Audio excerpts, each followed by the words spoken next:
Son datos interesantes para el análisis, por eso lo invitamos a Pablo Tavares, que es, Pablo Olivares, mil disculpas, secretario de Planificación y Política Económica, parte del Gabinete de Economía de la provincia de Santa Fe. Pablo, a ver, estos indicadores significan que el consumo sigue manteniendo, digamos, en un crecimiento constante, porque lo ponen, digamos, como una cuestión importante a la hora de establecer, digamos, algunas pautas, digamos, dentro del modelo económico. Así es, el consumo es uno de los motores que inclusive a nivel provincial se viene viendo como parte del sector comercial, básicamente, y servicios, que sigue sosteniendo un crecimiento en lo que va del año, conjuntamente con otra actividad, como el caso de la construcción, que uno de los indicadores justamente es los despachos de cemento Portland. Pero no obstante hay otras actividades que estamos notando, sobre todo aquellas que están vinculadas con sectores transables, es decir, bienes que se exportan comercializables con el exterior, que están marcando ciertas alertas, sobre todo algunas economías regionales de la provincia. Con lo cual, a nivel agregado, la actividad económica en Santa Fe está mostrando un crecimiento con respecto a lo que ha sido el año 2014, que fue un año de índole recesiva, con ciertos niveles de crecimiento que todavía no nos permiten ponernos de alguna manera en una visión optimista para decir, bueno, estamos todavía en una senda de crecimiento sostenido. Claro, lo que primero, la primera pregunta que te tengo que hacer con respecto a estos datos, digamos, de crecimiento y de consumo de energía y también de la bolsa de cemento, ¿hay más dinero directamente o en la calle o significa... O se recuperó parte de lo que se había perdido? Claro, digamos, con respecto a una recesión que hubo. Son dos sectores que digamos, tienen un volumen importante en la actividad económica provincial, no obstante, a nivel agregado, por ejemplo, tenemos que hasta mayo, que es el último dato, la actividad económica está casi un punto por arriba de lo que es el año 2014. Hay otros sectores que no, que están en una situación delicada, digamos el caso claramente de lo que está afectado con los commodities agropecuarios, son actividades que hoy ya citan cierta alerta, sobre todo en el norte provincial se están viendo ciertas situaciones complicadas, la industria todavía se encuentra en una situación de estancamiento. Y básicamente lo que se está notando es que los servicios y la construcción son los que todavía siguen empujando la actividad provincial. A ver, es interesantísimo lo que acaba de decir. Hay cuatro pilares fundamentales para tener en cuenta lo que significa este modelo económico, digamos, del kirchnerismo, ¿no? Dentro de las políticas de trazo grueso. El agro, amenaza de paro en todos lados. Inclusive, digamos, en los de Entre Ríos, digamos, que sucedió que casi entran a la casa de gobierno, ¿no? Y la situación de los productores lácteos. De los productores lácteos. Por un lado, ¿no? Uno de los pilares. El segundo es el tema de la construcción. La construcción. Que sigue, digamos... Todavía creciendo porque está sobre todo muy empujada por un fenómeno de que por un lado la actividad, digamos, para el techo propio, de la actividad de construcción impulsada fuertemente por políticas concretas y por otro lado como una actividad de refugio ante una situación donde hoy la colocación de los ahorros, digamos, está impulsando tal vez hoy lo más genuino que puede, digamos, que está planteándose es a través de la construcción. Ahora, lo que se está viendo en el sector primario es preocupante. Muestra de lo que acontece en el mundo, donde hoy estamos ya apuntando a un precio de los commodities que están claramente por debajo de lo que nos acostumbró. Hoy no es negocio invertir en el campo. Digamos, sigue siéndolo, pero depende de la zona. Hay zonas donde ya, por ejemplo, el caso de producción con alquiler de campo ya hoy ya está en fase de no rentabilidad y depende del tipo de producción. Pero, por ejemplo, si vos apuntabas a lo que ha sido el modelo económico, hoy nos encontramos con un precio de los commodities que están en un 50% de lo que supieron estar, pero simplemente lo que en su momento se fundó como una medida para, digamos, contener el traslado a precios internos, los que eran los precios altos a nivel mundial, como fueron las retenciones, siguen aplicándose con un precio de la soja, por ejemplo, que está en un 50% de lo que supo estar en ese momento. Con lo cual es un elemento que hoy a los productores le está generando esos efectos. Bueno, eso sería una síntesis, que hay una crisis, digamos, justamente con el sector. Y otro elemento es que cuando uno mira las actividades principales, nota que aquellas que están vinculadas con bienes transables están todas en una situación de alerta, con ciertas alertas, si bien algunas con más graves o menos graves, mientras que las que son no transables, los servicios, como el consumo y los servicios públicos y la construcción, no están en situación de alerta. Con lo cual eso indica un cierto elemento que tiene que ver con el retraso cambiario que está aconteciendo. Y el retraso cambiario, para aquellos que no se malinterprete, una cosa es plantear una situación de retraso que es muy distinto a abogar por la devaluación. Es muy distinto, en eso nada que ver. Lo que a ver, para que sea totalmente claro el mensaje, ¿cuál es la diferencia entre retraso cambiario, o sea que me imagino, digamos, que tiene que ver con la competitividad de las empresas, digamos, que exportan, etcétera, etcétera, para obtener divisas, que es lo que parece que está a gritos pidiendo este gobierno y el que viene más todavía, ¿no? El concepto de retraso es una situación, existente, una situación que acontece a partir de lo que sucedió en un pasado, ¿tá? Que significa que los costos en dólares se incrementan con motivo de que la evolución del tipo de cambio o se ancla o tiene una evolución muy por debajo de lo que los precios internos tienen, con lo cual el costo en dólar se incrementa, con lo cual la productividad o la competitividad de ciertos sectores se ve comprimida por ese espacio. Ahora, de esa situación de apreciación cambiaria, ¿cómo salir? Es lo que está hoy de alguna manera formando parte de los grandes debates. Ahora, la industria ya el otro día le puso, digamos, le quiso marcar el camino justamente en el Día de la Industria, el viernes pasado, jueves pasado, no lo recuerdo muy bien. Jueves. Hubo justamente un pequeño conflicto dialéctico, ¿no?, entre los distintos sectores de la industria. No todos piensan igual, algunos están más proclives a este modelo y a estas políticas económicas del gobierno nacional, y otros que no, la mayoría no. Ahora, cuando vos ves este dato, digamos, de que aumentó el consumo, sobre todo en la industria, el consumo de energía, decís, o sea, las políticas de infraestructura, digamos, en materia de servicio de energía para la industria, digamos, hay una apuesta, oferta, digamos, de parte del gobierno nacional. Hay una oferta, por lo menos desde el punto de vista eléctrico y lo que tiene que ver con la esfera provincial. O sea, están contenidos las industrias, digamos, dentro de esta oferta eléctrica. En ciertas cuestiones, en algunas infraestructuras de servicio de industria sí, pero en otras condiciones, digamos, de lo que se denominan los incentivos para la inversión o la reinversión en incrementar la oferta industrial, puede que por ahí se plantee la principal discusión. En lo que tiene que ver con la órbita provincial, que es lo que un poco nos ocupa, en materia, digamos, de competitividad, sabemos que la cuestión cambiaria pasa por una órbita nacional. Sí es bueno reconocer que esto que demarca, digamos, los números actuales, pero en la órbita provincial sí importa, digamos, apuntar a otras cuestiones que tienen que ver con la competitividad y que ha hecho mucho, digamos, de las gestiones provinciales en los últimos 8 años, que tiene que ver con apuntar a aquellas cosas que el aparato productivo, la industria en particular, pero todo el aparato productivo requiere. Es una buena calificación de la mano de obra a través de su proceso educativo, preparación tecnológica, que las próximas generaciones que se incorporan al mercado laboral puedan, digamos, incorporar la innovación tecnológica, las nuevas tecnologías rápidamente y pasar a la fase de producción. Lo que tiene que ver con infraestructuras, particularmente energética, ha sido récord la inversión que ha sido la empresa provincial de energía en lo que es la fase de alta y media tensión en los últimos años, con lo cual hay una prospección de inversiones hacia adelante muy importante, a diferencia de lo que acontecía 8 años atrás, que se encontraban situaciones de alerta en muchos sectores de la provincia.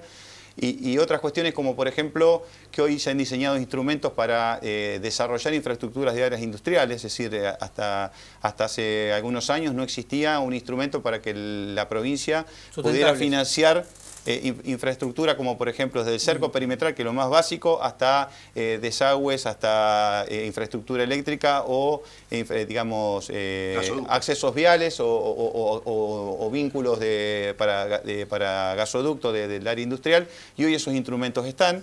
E inclusive el propio sistema de salud, uno lo puede pensar también en el sistema de una competitividad de lo que tiene que ver con la provincia. El LIF, que un sistema, primero, que tenga un laboratorio que regula el mercado de medicamentos, porque es un proveedor que no tiene fin de lucro, con lo cual regula ciertos excesos, y al mismo tiempo puede ocuparse de aquellos medicamentos que la iniciativa privada no se ocupa por no existir incentivo desde el punto de vista económico. Pero y también transformarse en una empresa que también, exactamente, es un competidor que de alguna manera tiene un juego, digamos, de testigo muy importante en el mercado.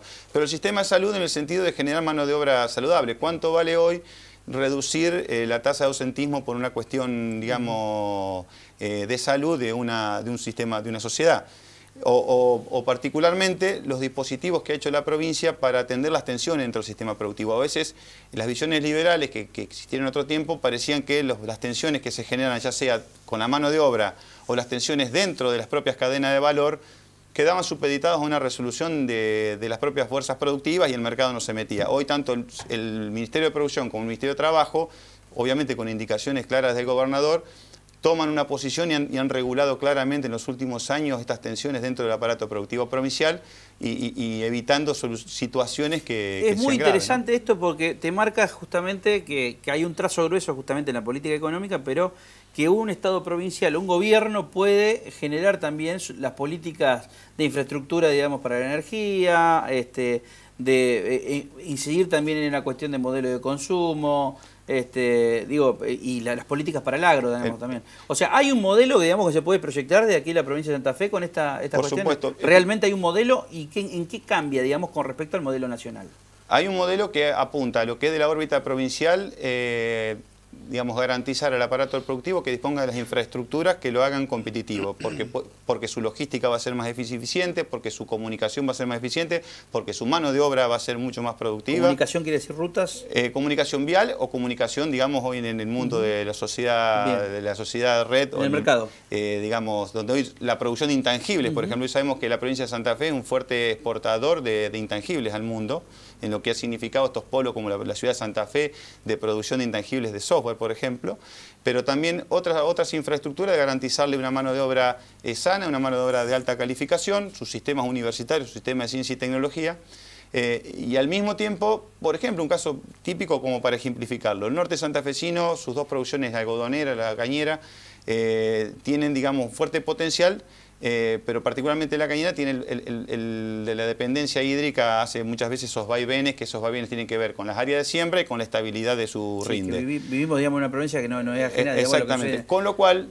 el acueducto de la cuenca cañera, además de significar agua para consumo humano, significa estabilizar el insumo crítico hídrico para toda una amplia red, un amplio sector de producción, que una vez realizado va a significar un antes y un después para esa gran economía regional, y esa economía regional del norte, al poder sustentarse de otra manera, va a generar su propio agregado de valor, sus propios procesos de acumulación, y va a significar una menor dependencia de otros procesos de financiamiento, por ejemplo, del caso de las finanzas públicas, ¿no? ¿Estos son los crecimientos más notorios que tuvo la provincia o hubo algunos otros que quizás no fueron tan... No, hay otros, por ejemplo, lo afortunado es que los crecimientos han sido estos dos que se han destacado, también la evolución del empleo sigue en una situación positiva, con lo cual, a pesar, por ejemplo, el año 2014 haber sido un año recesivo, la evolución de la mano de obra no ha replicado esa caída, sino que se ha contenido, con lo cual hay un efecto muy favorable de contención de mano de obra a pesar de una recesión como se dio el año pasado.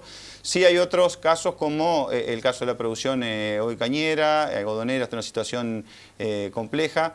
El caso de la molienda todavía es positivo, la molienda oleaginosa es positivo, y es una, digamos, si uno puede plantear algunas actividades que crecen, otras actividades que sean, por ejemplo, la industria todavía sigue en una situación de una coyuntura estancada que no logra despegar. Ahora vamos a y la industria automotriz es otro caso muy particular en Santa Fe, en el sur, por su efecto en el sur y sus efectos que no solamente como en el establecimiento puntual, sino todo el mecanismo autopartista que hay alrededor, ¿no?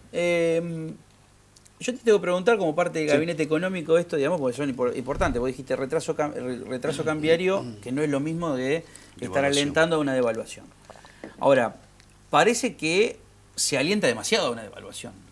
E inclusive, digamos, me parece que de los tres candidatos más importantes a nivel nacional, ustedes, a ver, más allá que están en un gabinete en un periodo de transición, digamos, de gabinete a gabinete, que hay muchos, digamos, inclusive, digamos, que ya te ponen dentro del gabinete próximo, inclusive, pues esto se ha hablado en los medios de comunicación en los últimos días, fue uno de los exponentes dentro de el sector radical, ¿no? De sos radical, digamos. Sí, sí, sí. Ahora, yo digo, ¿cómo ves vos qué se puede hacer desde la provincia de Santa Fe, dentro del gabinete económico, cuando vos tenés los tres candidatos a presidente que están, unos en menor medida y otros en mayor medida, decir que es inevitable una devaluación? Bueno, primero, obviamente, no es sacarse el sayo encima diciendo que uno está en un nivel provincial y que es una decisión nacional, porque uno, si aspira a ser actor político, no puede ponerse en comentarista solamente. Sí es cierto que antes de plantear una salida de ese tipo, lo primero que inclusive cualquier manual o cualquier experto diría que antes de abogar por semejante cuestión, significaría cómo evitar que a la vuelta de la esquina, para que entienda la gente, no estemos como en el inicio, porque si los precios de alguna manera ahogan ese proceso, digamos, que tiende a alentar una evolución del tipo de cambio, estamos luego con un salto que genera más pobreza, genera más marginación, y al mismo tiempo no están dados los resortes para que luego, digamos, la inflación se termine comiendo lo que se quiso hacer al principio. Con lo cual creo que se adelanta el proceso de pensamiento en pensar en algo que debería ser posterior a lo que primero debe pensarse, en evitar una puja distributiva, porque lo principal que debe armonizarse es que esa puja distributiva, ya sea el empresario que quiere un mayor precio, obviamente eso implica que, digamos, tense las relaciones sindicales pidiendo mayor niveles salariales, si todos los sectores rentistas incrementen sus alquileres, con lo cual toda esa tensión, si no logra desactivarse y descomprimirse, cualquier mecanismo que se quiera hacer vía cambiaria está condenado a fracasar en el corto plazo. Ahora, el pedido concreto de evaluación viene de un sector que es el exportador, exclusivamente, ¿o hay otros sectores que también están especulando con eso? No, claramente quienes, digamos, como todos sectores apuestan a lo que les beneficia, y por eso, si bien es válido como sector, desde el punto de vista del conjunto de la sociedad hay que ponerle hay que poner todo en su contexto. Digamos, es entendible que un sector, y está bien identificar un sector, porque de última uno plantea que lo que promueve, lo promueve de su interés sectorial y no del interés del conjunto. Evidentemente los sectores exportadores son los primeros que lo promueven, como los primeros que los tratan de resistir son los sectores que dependen fuertemente de importaciones, que se encarecen. Lo cierto es que la historia argentina nos ha marcado que las salidas de tipo abruptas a crisis lo que nos han agregado... Fue hace un año y medio. Y no, digamos, no ha sido de las abruptas como podemos plantear 2001 o digamos, en una historia mucho más larga. Lo que han hecho es incrementar los niveles de precariedad, de pobreza, y luego cuando hay una mejora, eso no vuelve a la situación persistente. Con lo cual eso es un tema que los argentinos, que nos sucedan ciertas cosas porque no tenemos experiencia, no es justificable, pero a lo mejor a veces es entendible. Ahora, cuestiones que ya sabemos cómo son, volver a tropezar con lo mismo. Que ya lo vivimos, o sea... Pero el hombre es el único que puede tropezar con la misma piedra. No debería hacerlo, pero... Disculpame, Juan. No, quería preguntarle si para él hay salidas graduales que quizá no impliquen la debacle, como se conoce. ¿Se puede? ¿Estamos a tiempo? Hay una vieja, digamos, debate dentro de los instrumentos de la política económica, si es gradualismo con shock, como se le denomina, es todo de golpe o gradual, y bueno, la historia argentina tiene un poco de cada cosa, pero vuelvo a reiterar, creo que discutir si es, digamos, gradual o de shock, sin pensar en determinados balances sociales y de fuerzas, digamos, sociales, de tener contenidas y armonizadas, cualquier salida gradual o de shock está condenada a fracasar. Me refiero a lo que está en el trasfondo de digamos, una estructura económica, que es la puja de ingreso. La puja de ingreso es ante una determinada, digamos, variable exógena, como puede ser una variación del tipo de cambio, todo el mundo trata de acomodar sus ingresos con las herramientas que tiene. Lo que puede aumentar un precio lo aumenta, el que pide un aumento del salario lo pide. Más la especulación. No todos tienen la misma capacidad de pedir un aumento del salario, todos los sectores tienen la misma capacidad, los sectores rentistas tienen la capacidad de pedir mayor ingreso por alquiler o por renta, y así hacia el infinito. Ahora, ¿no está pasando eso? Digo, hace un tiempo, a ver, me refiero a que independientemente de la inflación, etcétera, uno vemos que en distintos rubros se va aumentando.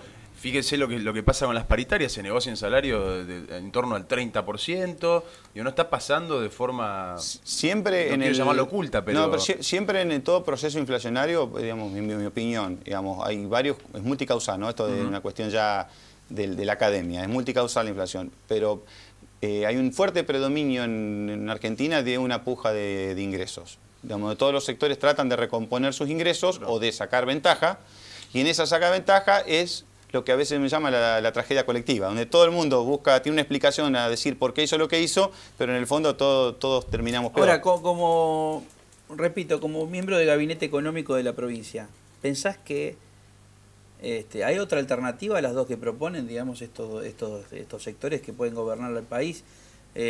¿O atraemos divisas? Porque el problema de acá es el dólar. ¿Cómo se puede tener mayores reservas? Hay 10.000 millones de dólares únicamente de reserva, por lo tanto, digamos, el futuro gobierno tiene que apelar justamente a una herramienta de atracción de reservas. Puede ser o endeudándote o, la ortodoxia económica, digamos, dice, o te endeudas o apostás al sector exportador, digamos, que tenga justamente un dólar competitivo, pues sobre todo, digamos, con el problema que tuvo de devaluación Brasil, que es el máximo competidor que tenemos, el máximo socio también, competidor y socio a la vez, ¿no? Justamente, digamos, vinculando esas cuestiones que a diferencia de poder ser, digamos, dicotómica, una u otra pueden ser potenciar, digamos, generar un círculo virtuoso. La posibilidad de generar un shock de inversión, dado que ha habido pasado varios años donde la inversión ha estado bastante rezagada en ciertos sectores, la posibilidad de potenciar a través de un shock de inversión seguramente puede generar, digamos, sin necesidad de tocar tanto el tipo de cambio, digamos, una repercusión interesante a partir de las ventas exteriores. Un caso, digamos, y puntual a veces, inclusive, ya que hablaste de endeudamiento, hablar de endeudamiento no es lo mismo endeudarse para cerrar las cuentas de fin de año, como era muy propio de los años 90, que un endeudamiento que apunte a la equidad intergeneracional. Es decir, hay inversiones de alta escala, estamos hablando de miles de millones de pesos, que la van a disfrutar, digamos, por décadas. Y que justamente los países que digamos, han entendido el endeudamiento como una manera de equiparar los sacrificios entre distintas generaciones lo han hecho, y cuando es para inversiones, sobre todo que generan más capacidad productiva, mejor eficiencia, mejor productividad, es benigno. Creo que Argentina ha estado bastante, digamos, ha descuidado bastante durante endeudarse para infraestructura, por ejemplo, para inversión en endeudamiento para infraestructura, sobre todo en las condiciones que hoy se tiene, digamos, básicamente donde hay una fuerte solvencia fiscal en parte de la provincia para sostener todos sus servicios y su inversión de mediana escala, pero cuando hablamos de inversión de gran escala es donde, digamos, tenemos que pensar en la posibilidad de endeudarnos y endeudarnos con bajos costos en largo plazo. ¿Por qué? Porque Santa Fe tiene esa capacidad, tiene ese ejemplo ante el mundo que cuando se endeudó, y esto de alguna manera es poner en pie de igualdad, digamos, porque había una continuidad en este sentido político. Cuando se endeudó bien, fue muy buen pagador, fue muy bien cumplidor de sus compromisos, invirtió a muy bajo costo en términos financieros, y al mismo tiempo lo hizo siempre para aumentar su capacidad reproductiva, básicamente en rutas, básicamente, digamos, en autovías. Se endeudó bien, pero también hay algunos, vos decías recién que en los 90 se utilizaba mucho la deuda para pagar sueldos. O sea, hay varios, digamos, el BIRF, en el año 2000 y 2001, recuerdo, digamos, que hubo un par de deudas, o sea, mejor dicho, de préstamos del BIRF a la provincia de Santa Fe en la época de Reutemann, en la última gestión de Reutemann, que se utilizó para cerrar la caja. Y eso, digamos, sirvió también para no emitir cuasimoneda, pero se pagaron los sueldos únicamente. Bueno, eso en sí mismo a veces no es cuestionable, lo que sí a veces cuando se tiene un doble estándar a la hora de evaluar a los demás. Hoy pasa eso. Porque te despotrican por el déficit y por la deuda. Cuando uno ve que quien formula una crítica lo hace de una cuestión, porque en la historia, en su propia historia lo puede avalar así, bueno, pero ahora cuando se hace un doble estándar, a veces hasta inclusive la respuesta que da, a veces uno tiene dudas, puede ser desde dónde se habla. Particularmente Santa Fe, lo vuelvo a indicar, digamos, hoy tiene indicadores de su solvencia presupuestaria muy grande. O sea, grande. se puede endeudar y puede responder. Y tiene un resultado presupuestario que en términos de su Producto Bruto Geográfico es insignificante, y su deuda es una de las más bajas a nivel provincial. Comparado, por ejemplo, con la provincia de Buenos Aires, que está súper endeudada. Con Provincia de Buenos Aires y con Ciudad Autónoma de Buenos Aires. Capital, claro. Con cualquiera de las dos. Ciudad Autónoma de Buenos Aires también está súper endeudada. Tiene un fuerte endeudamiento, a pesar de que su capacidad de repago por su economía... Estas cuestiones son... Vamos a la política ahora más que a la economía, Pablo. Ese doble estándar. Yo lo escucho a la Cava, que hoy es parte del proyecto de Scioli. Vamos a ponerlo, digamos, graficarlo a nivel nacional. Y después lo escucho, digamos, aparte de la oposición, y fue, digamos, inclusive con Mercier a la cabeza. Mercier fue el gurú económico durante 20 años, por lo menos, en la provincia de Santa Fe. También le pegan a todos hay una escuela, digamos, que le están pegando hoy al gobierno provincial en esta cuestión. La Cava y Mercier, por ejemplo, como son uno de Scioli y otro del PRO, con Macri. los dos modelos, digamos, que ellos están defendiendo están súper endeudados. Provincia de Buenos Aires con Scioli, Capital Federal con Macri. Así es. La cuestión es que a veces, bueno, determinados espacios tienen la posibilidad de resolver sin ningún problema sus propias contradicciones públicamente y... Como si nada. Como si nada, efectivamente.